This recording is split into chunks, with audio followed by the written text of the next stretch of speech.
Бүгүн бизде аралыктан окутуу боюнча 10 класстарда алгебра сабагы. Тема: ыктымалдыктын аныктамалары жана комбинаториканын формулалары. Бүгүнкү сабакта ыктымалдыктын аныктамалары менен таанышасыңар, мисалдарды издейсиңер. Ар кандай окуяны А тамгасы менен белгилеп алалы. Мейли эми n сыноодон турган тажрыйба жүргүзүлсүн, андагы А окуясынын m жолу орун алышы байкалсын. M дайыма nге барабар же n'ден кичине болот.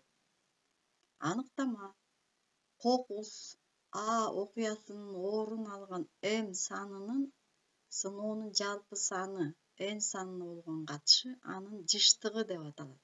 Жыштыкты биз W тамгасы менен белгилейбиз. V барабар m бөлүнгөн n бөлчөгү А окуясынын жыштыгы деп аталат. Мындан m 0 менен n'дин аралыгында, 0дон чоң же барабар, ал эми n'ге n'ден кичине же барабар болгондуктан биз жаза алат экенбиз: жыштык 0 менен 1дин ортосунда болот экен. Эгерде n менен m барабар болуп калса, анда А сөзсүз орун алуучу окуя болот экен, дагы жыштыгы 1ге барабар болот экен. Ал эми m 0ге барабар болуп калса, А окуясы сөзсүз орун албаган окуя болот экен.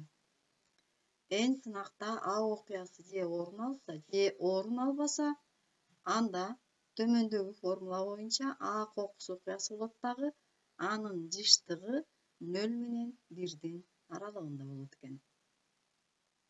Практикада бир тектүү кокус окуялар, башкача айтканда бирдей мүмкүнчүлүктөгү окуялар кездешет.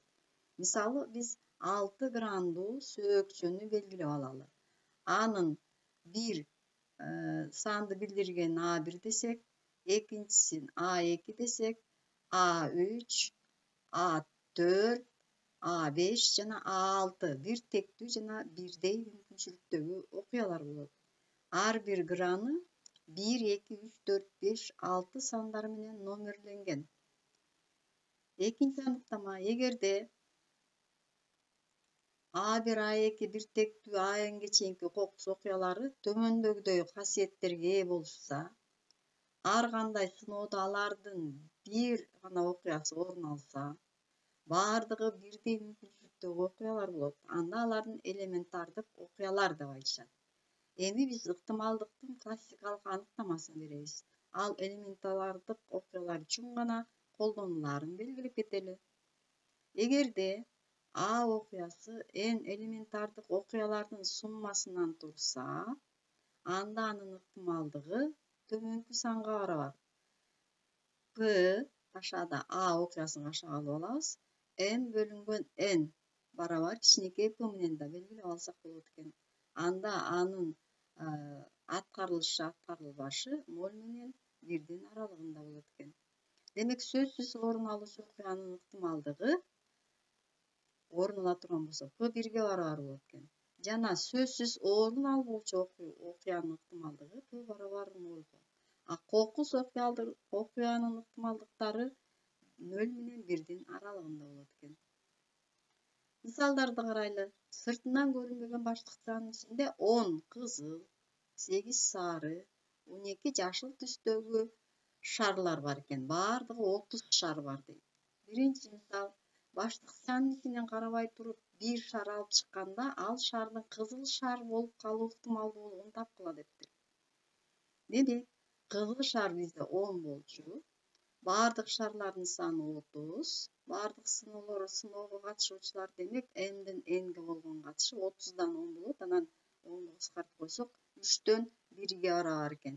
Демек, баштыкчанын ичин карабай туруп бир шарды алып чыксак, анын кызыл шар болуп калышынын ыктымалдуулугу 3дөн 1ге барабар экен. 3 жолу колубузду салсак, бирөөндө кызыл шар чыгышы мүмкүн дейт. Экинчини: баштыкчанын ичинен карабай туруп бир шар алып чыкканда, ал шардын сары шар болуп калуу ыктымалдуулугу.